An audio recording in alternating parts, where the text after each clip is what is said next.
बंगाल के सरकारी कॉलेज के अंदर बहुत अजीब चीजें चल रही हैं। यहां पर एक लड़की के साथ गैंग रेप जैसी घिनौनी वारदात को अंजाम दिया जाता है और अंजाम देने वाला जो शख्स है वो सत्तारूढ़ी पार्टी से ताल्लुक रखता है। एक बेटी की आबरू को लूटा जाता है। बेटी कॉलेज में पढ़ाई करने के लिए जाती है लेकिन जबरन वॉशरूम के पास उसके साथ पहले रेप होता है। लड़की उस लड़के के पैर पर गिरती है, माफी मांगती है कि मुझे छोड़ दो, मेरे बॉयफ्रेंड है, मेरे माता पिता हैं, उन्हें सबको बुरा लगेगा। लेकिन सत्ता के घमंड में चूर होकर वो लड़का ये कहता है कि मैं तुम्हारे बॉयफ्रेंड को तो मारूंगा ही मारूंगा, तुम्हारे घर वालों को नहीं छोड़ूंगा।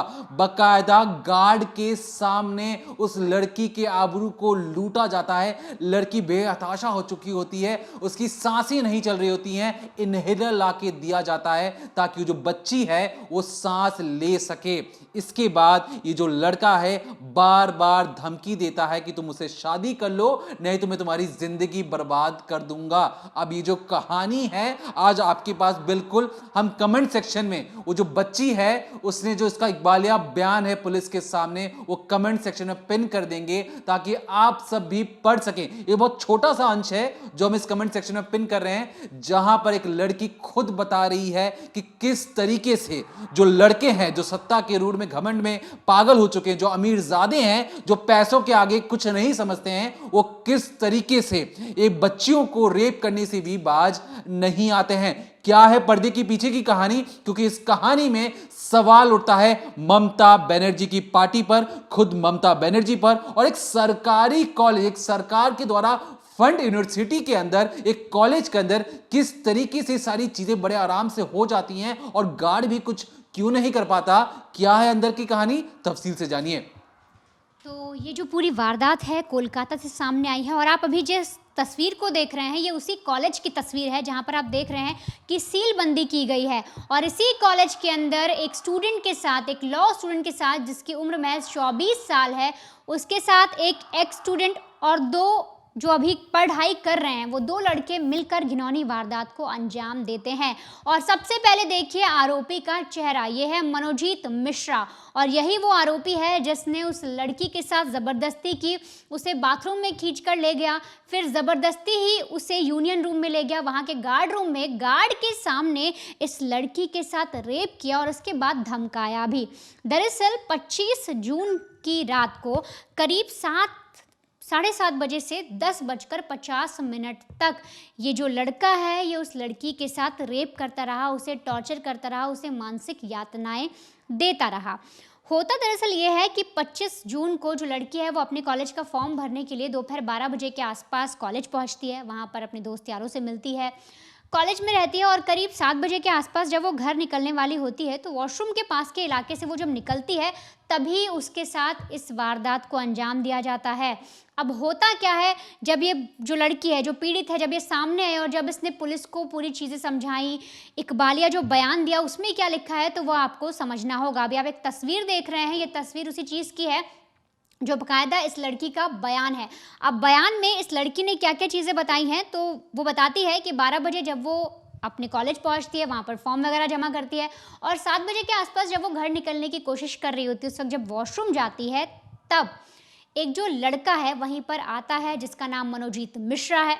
वो उस लड़की से बात करने की कोशिश करता है, वो उसे बोलता है कि तुम मुझसे शादी कर लो। इस पर लड़की मना करती है, बोलती है मेरा बॉयफ्रेंड है, मैं तुमसे शादी नहीं कर सकती और मैं तुमसे प्यार भी नहीं करती। अब ये जो मनोजीत मिश्रा है यही बताया जा रहा है कि टीएमसी से इसके कॉन्टैक्ट हैं, ताल्लुकात हैं और तो और रईस ज़्यादा है। इसके अलावा ये इसी कॉलेज का एक्स स्टूडेंट है, 2022 में पास आउट है और उसके बाद भी कॉलेज में इसका रुतबा, दबंगई सब चलती रहती है।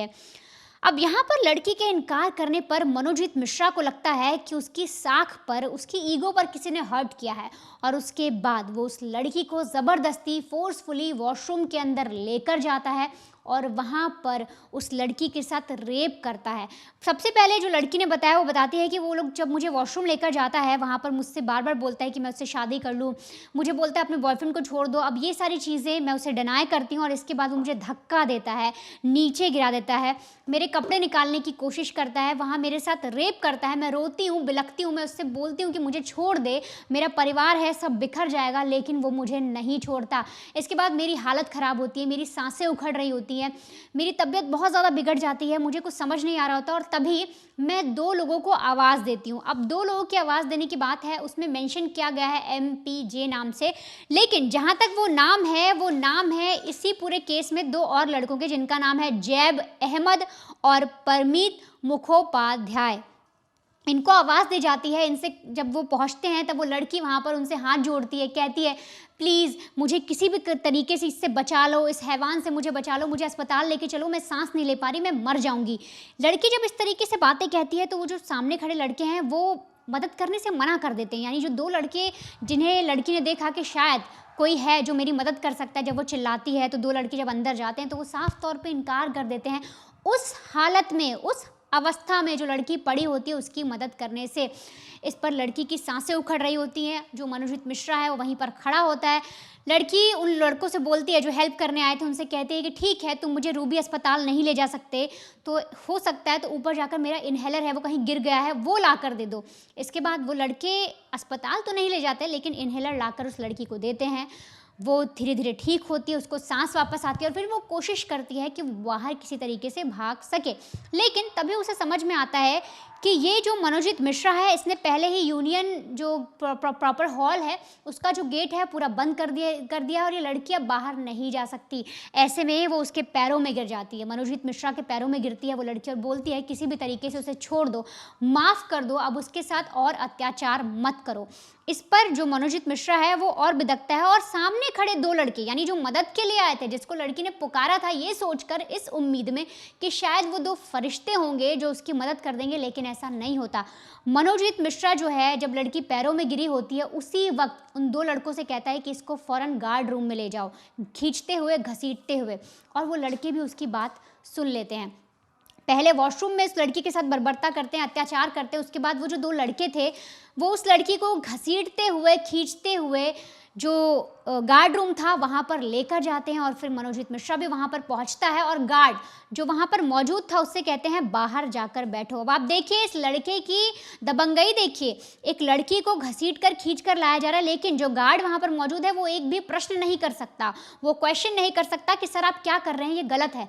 गार्ड भी उसकी बात सुनता है और बाहर आकर अपने रूम के बैठ जाता है। इसके बाद अंदर दरवाज़ा बंद होता है और फिर से वो लड़की के साथ रेप करने की कोशिश करता है। यहाँ पर लड़की अपने आप को बचाती है, चीखती है, चिल्लाती है, लड़ने की कोशिश भी करती है, लेकिन ये जो दरिंदा था, जो मनोजीत मिश्रा है, ये बिल्कुल भी नहीं रुकता और उस लड़की के साथ वहाँ पर भी रेप करता है। और रेप करने के बाद उसका वीडियो भी बना, मतलब आप सोचिए जब उस लड़की के साथ वो रेप कर रहा है, दरिंदगी कर रहा है, तो उसका वीडियो भी बनवाता है और वीडियो बन जाने के बाद, रेप हो जाने के बाद वो उस लड़की से कहता है कि तूने अगर इस चीज़ के बारे में किसी को भी बताया तो तेरा बॉयफ्रेंड भी मरेगा और तेरा परिवार को बर्बाद कर दूंगा। अब ये सारी जब बातें लड़की से कहता है तो लड़की डर जाती है। वो पहले भी उससे बोल चुकी होती है कि उसका बॉयफ्रेंड है, वो अपने बॉयफ्रेंड से बहुत प्यार करती है, उसे छोड़ दे, लेकिन मनोजीत मिश्रा ज़रा सा भी उसको तरस नहीं आता, रत्ती भर भी उसके दिमाग पे कोई ऐसा असर नहीं होता कि वो उस लड़की को छोड़ दे। और इसके बाद उसके साथ पहले वॉशरूम में रेप करता है, फिर गार्ड रूम में रेप करता है, यहाँ तक कि उसे टॉर्चर भी देता है। और इसके बाद भी उसे वीडियो बनाने के बाद कहता है कि ये जो वीडियो है अगर तुमने कुछ भी ऐसा किया तो वायरल कर दूंगा, तुम्हें बदनाम कर दूंगा, तुम्हारा बॉयफ्रेंड भी है वो तुम्हें छोड़ देगा या तो मैं उसे मार दूंगा। इस तरीके से धमकी देता है और इसके बाद उस लड़की को छोड़ा जाता है। जब लड़की आती है वो हॉस्पिटल पहुंचती है, वहाँ पर उसका इलाज भी होता है, सारी वो चीज़ें बताती हैं, डॉक्टर भी जो उसकी मेडिकल जांच है वो की जाती है। फिलहाल फॉरेंसिक के जो सैंपल हैं वो भी इकट्ठा किए गए हैं पुलिस के द्वारा, पुलिस में सारा बयान दिया जाता है। और इसके बाद एक एक करके जो पुलिस है, 25 को पूरी वारदात हुई थी, 26 को पुलिस शाम को मनोजीत मिश्रा और उसके एक साथी को अरेस्ट करती है। एक जगह से, एक पार्क था वहाँ से अरेस्ट करती है और साथ ही साथ एक और जो लड़का था उसे उसके घर से उठाती है और फिर इन तीनों को अरेस्ट कर लिया गया। अब इनसे पूछताछ होगी, साथ ही साथ जो मेडिकल जांच है, जो फॉरेंसिक जांच है वो कराई जाएगी। फिलहाल जो पुलिस सील करती है एरिया को पुलिस ने कर दिया और एक एक चीज़ को, एक एक प्रूफ को, एक एक सबूत को पुलिस अब इकट्ठा करेगी। लेकिन यहाँ पर तमाम तरीके से सवाल उठते हैं कि इस तरीके से सरकारी कॉलेज के अंदर ऐसा एक जघन्य अपराध हो रहा है, कोई असॉल्ट नहीं है, रेप जैसी वारदात की जा रही है गार्ड के सामने। गार्ड को बोला जाता है जाकर बाहर बैठो। कैसे ऐसे हो सकता है? एक एक्स स्टूडेंट की इतनी कैसे चल सकती है कॉलेज के अंदर? इससे पहले आरजी कर में भी कुछ ऐसा ही देखने को मिला था कि बाहर से एक जो प्रिंसिपल हैं उनकी कितनी चल रही है, उनकी पहुंच एक स्पेशल पार्टी से है। ठीक यहाँ पर भी वैसा ही एक देखने को नजर आ रहा है। और तो और अब जब पुलिस ने इन सबको अरेस्ट किया है तो यहाँ पर एक चीज सबसे अहम है, क्योंकि इस पूरे केस में रेप सिर्फ एक लड़के ने किया है, नाम है मनोजीत मिश्रा। पर जो धाराएं हैं, जो केस है गैंगरेप का, वो पूरा बनेगा उन 2 लड़कों पे भी जिन्होंने मदद की। तो आखिर ऐसा क्या होगा, इसके पीछे हमारा कानून क्या कहता है, और बाकी डिटेल्स जो है इस पूरे केस की आप वो भी समझिए। देखिए, इस पूरे केस में जिस तरीके से लड़की ने फरिश्ता समझा उन लड़कों को, और वो लड़के आकर बाकायदा पहले तो इनहेलर तो ले आते हैं मदद के नाम पर, उसके बाद ये जो लड़के हैं वीडियो और फोटोज भी खींचते हैं उस बेटी की, जिस बेटी की आबरू को नोचा जा रहा था, उसके साथ जघन्य अपराध किया जा रहा था, लेकिन बावजूद इसके उन्हें वीडियो और फोटोज बनाने से उन लड़कों को कोई रोक नहीं पाया। मैं उन लड़कों के आपको नाम भी बता दूं। उन लड़कों की जो नाम है, एक तरीके जो एक मनोजीत मिश्रा है, जो बाकी 2 हैं, जो मनोजीत मिश्रा है उनकी उम्र है 31 साल, जो मेन अक्यूज आरोपी हैं टीएमसी पार्टी से ताल्लुक रखते हैं। मैं क्यों जोर दे रहा हूं इस बात पे मैं आपको बताऊंगा इस वीडियो के तक। और जो दूसरे दो लड़के हैं जो फरिश्ते बनकर इनको बचाना चाहिए था, उनकी उम्र जान लीजिए। जैब अहमद 19 साल के हैं, प्रमीत मुखोपाध्याय 20 साल के ये हैं। ये दोनों लड़के अपने से जो सीनियर है, उस कॉलेज की जो सीनियर है, जो 24 साल की जो विक्टिम है, उसे बचाना था, लेकिन फोटो और वीडियोग्राफी कर रहे थे।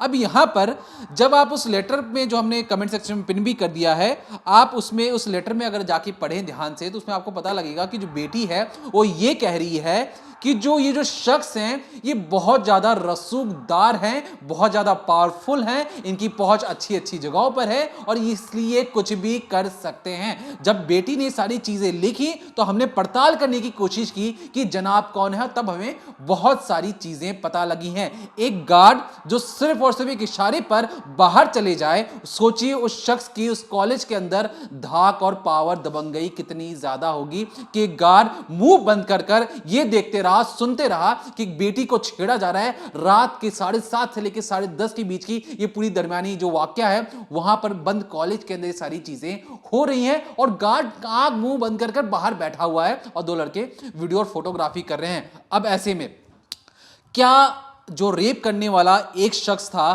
क्या गार्ड को सजा नहीं मिलनी चाहिए? क्या उन 2 लड़कों को सजा होगी कि नहीं होगी? तो चलिए आपको बिल्कुल एक डिटेल्ड रिपोर्ट के जरिए और आसान शब्दों में समझाने की कोशिश करते हैं, क्योंकि कानून की धाराएं अक्सर समझ में नहीं आती हैं, लेकिन हम कोशिश करेंगे आपको आसान से आसान शब्दों में आपको ये समझाएं।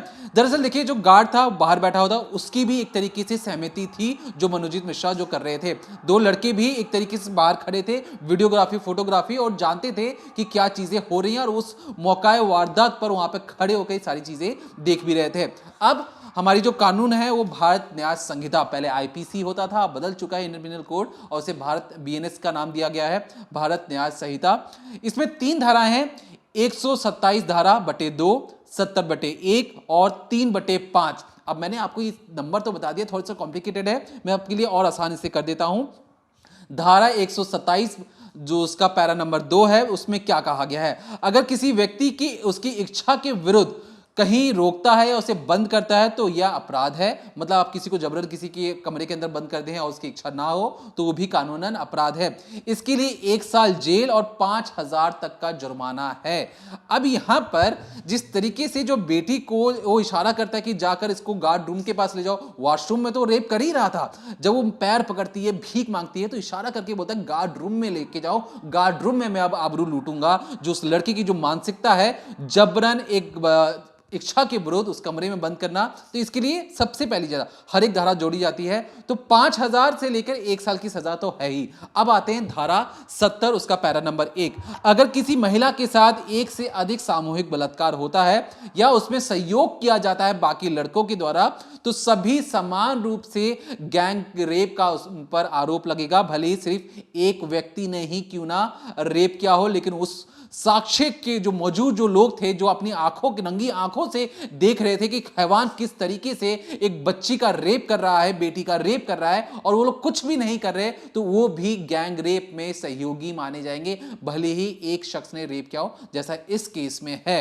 अब तीसरा जो मेन धारा है, जो आपको समझने की कोशिश कीजिए, धारा 3 पैरा नंबर 5, इसमें कहा गया कि अगर किसी अपराध में ग्रुप में मिलाकर कोई अपराध को अंजाम दिया जाएगा और सभी की मंशा उस अपराध में मदद करने के लिए है, तो सभी को एक समान सजा होगी। जैसे कि मनोजीत मिश्रा ने इसमें रेप किया, और बाकी जो गार्ड और ये दोनों जो लोग हैं कहीं ना कहीं सहमति जता रहे थे, उन्होंने रोका नहीं, टोका नहीं, किसी को फोन नहीं किया, अपनी नौकरी बचाने की कोशिश की। उन्हें लगा कि कोलकाता पुलिस भी आ जाएगी तो शायद इन जनाब को पकड़ेगी नहीं और खुद उनकी नौकरी चली जाएगी एक बड़े रसूखदार नेता को पकड़ने के चक्कर में।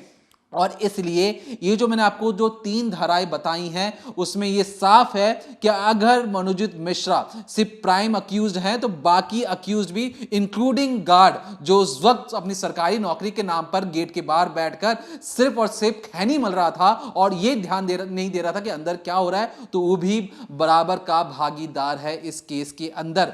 अब जब हम इस कॉलेज के बारे में पढ़ रहे थे, तो हमें पता लगाने की कोशिश की कि ये जो कॉलेज है, जो साउथ लॉ कॉलेज है, जो कोलकाता का लॉ कॉलेज है, ये एफिलिएटेड है कलकत्ता यूनिवर्सिटी से। इसमें 821 बच्चे किसी भी वक्त में पढ़ाई करते हैं और हर साल 120 बच्चों का मतलब एडमिशन होता है। और एडमिशन की जो प्रोसीजर है या जो प्रक्रिया है, उसमें आपको 10+2 मतलब 12 क्लास में जब आप होते हैं, जब आप पास आउट करते हैं, तो किसी भी 4 सब्जेक्ट को मिलाकर 45% आपका जो सबसे ज्यादा मैक्सिमम मार्क्स है वो 45% तक होना चाहिए, मिनिमम जो क्राइटेरिया है उस कॉलेज में एडमिशन लेने के लिए। तो कहां आप 12 क्लास को पढ़कर आप गए थे कॉलेज में शिक्षा ग्रहण करने के लिए, शिक्षा लेने के लिए, आपको वहां से कानून का वकील बनकर समाज की बुराइयों को जड़ से उखाड़कर फेंकना था। कहां वहां पर एक पैसे वाला शख्स ये कहता है कि मुझे तुमसे प्यार है, मुझे तुम्हारे साथ शादी करनी है, भले ही तुम्हारा बॉयफ्रेंड कोई और हो, लेकिन तुम मुझसे शादी कर लो क्योंकि मैं एक बड़े पार्टी से ताल्लुक रखता हूं, मेरे पास पैसों की कोई कमी नहीं है और मेरा पावर तो तुम जानती हो, मेरा रोला चलता है इस कॉलेज के अंदर, हर कोई प्रोफेसर से लेके हर कोई मेरा बात मानता है, तुम मुझसे शादी कर लो। लेकिन लड़की को अपनी जिंदगी संवारनी थी, लड़की को बहुत आगे बढ़ना था। उसने बार बार ये कहा उसे रोकने के लिए सिर्फ कि मेरा बॉयफ्रेंड है, तुम मुझे तंग मत करो। इसके बावजूद भी वो रुकता नहीं है और उस पर वह गंदी निगाहें डालता है और जबरन उसके साथ गैंग रेप जैसी घिनौनी वारदात को जस्टिफाई करने के लिए, दिखाने के लिए कि मैं तुमसे प्यार करता हूं, अगर मैंने तुम्हारे साथ कुछ गलत कर दिया है तो इसके बाद तुम्हें मेरे साथ शादी करनी पड़ेगी। तो ये जो सारी जो चीजें हैं, जो उसके गंदे दिमाग में जो सारी चीजें चल रही थी, अब एक एक का हिसाब होगा। फिलहाल के लिए तमाम जितनी भी पॉलिटिकल पार्टीज हैं वो आवाज तो उठा रही हैं, लेकिन देखना होगा कि क्या इस मामले में भी कोई कड़ी कार्रवाई होगी या लीपापोती करने की कोशिश होगी। क्योंकि जिस तरीके से आरजीकर के बाद एक तरीके से सैलाब उठा था इंसाफ के लिए, और उस इंसाफ में जब एक लड़के ने वहां आरजीकर में जाकर उस बेटी के साथ रेप करने के बाद उसे मौत के घाट उतार दिया, अगर इस केस में भी लीपापोती करने की कोशिश हुई और किसी को बचाने की कोशिश की गई, तो शायद जनता माफ नहीं करेगी। क्योंकि एक चीज एक बार बर्दाश्त होती है, लेकिन हर बार ऐसी चीजें होती रहेंगी। कोलकाता जैसे जो वहाँ का बंगाल की जो राजधानी है, वहां से अगर ऐसी खबरें आएंगी तो वह सच में डराने वाली चीजें हैं। और ऐसे में कोलकाता पुलिस को चाहिए कि तमाम तरीकों से इन्वेस्टिगेट करते हुए इस मामले को जल्द से जल्द सुलझाने की कोशिश करें। फिलहाल इस पूरे मामले पर हमारी पैनी नजर बनी रहेगी, जो भी नए अपडेट्स होंगे हम आप तक लेकर आते रहेंगे। तब तक देखते रहिए decoding crime, only on crime तक।